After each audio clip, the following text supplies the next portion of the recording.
Not the low-life crackhead cocaine addict. Somebody please grab her beer bottle and knock her dead.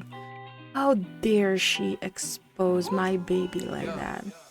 Doshik, use your strong muscle on that lady.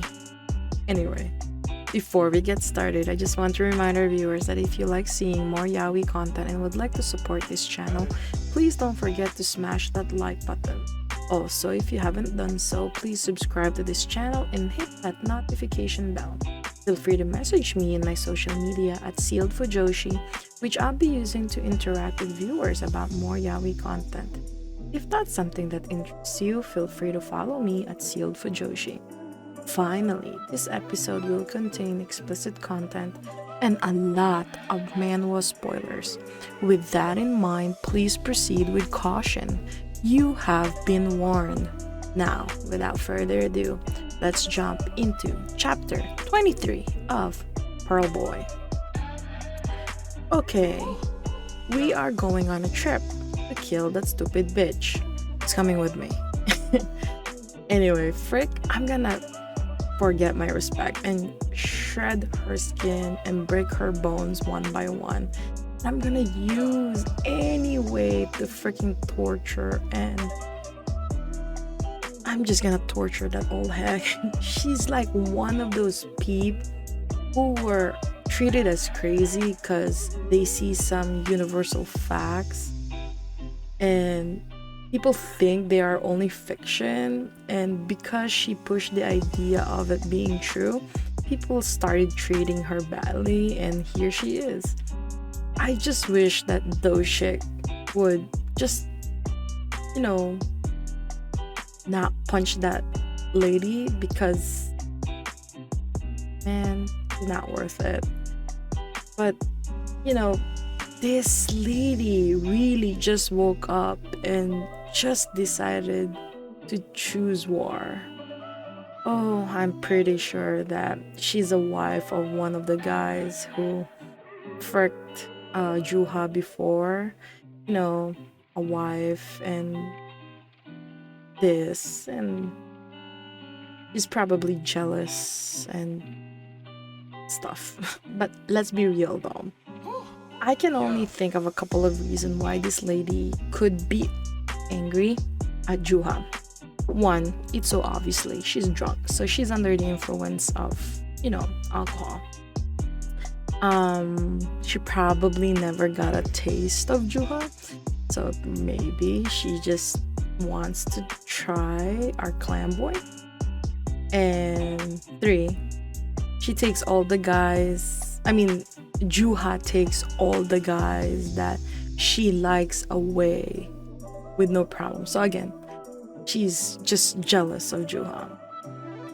But then again, I do wonder, why did this lady suddenly appear all of a sudden? It seems totally unnecessary to add her into this whole story. So I kind of feel like this bee came out because the boss is spreading some rumors around about Juha being a clam boy. But then again, I think about that, like, how would that benefit the boss? Like, wouldn't that create more enemies for him? Like, he doesn't seem to be that stupid to let other people know of his secrets. But if the boss was the one who's spreading the rumor, I really, really hope that our little blondie really makes you suffer. But let's be honest,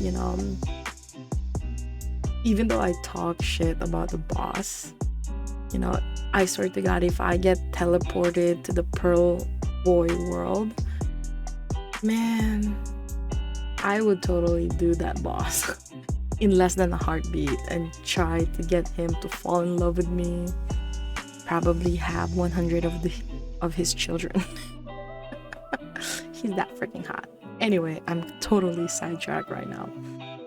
I kind of feel bad about this episode too, because I can totally see the sadness in Juha. He doesn't want to be left behind.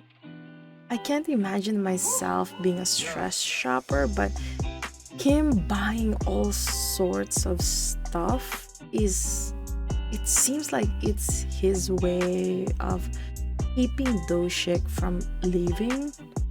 It's adorable if you think about it, and I'm actually surprised that this is how clingy Juha is of Doshik, that it seems to bring out things about him that he never really, it doesn't seem to be his character, like him yelling at Doshik in a public place in front of so many people. That doesn't seem to be a Juha kind of thing to do. But you know, I'm also sad that this seems to be a whole lot of misunderstanding, that you know, Juha is afraid that he's gonna go back to Seoul.